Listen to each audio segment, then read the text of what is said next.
I was so saddened that this super typhoon entirely hit the municipality of Tabon-Tabon.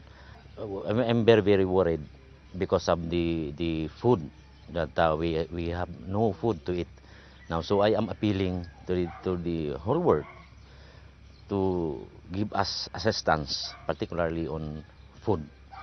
Because if ever the people of Tabon-Tabon will suffer hunger, I don't think I can control them anymore.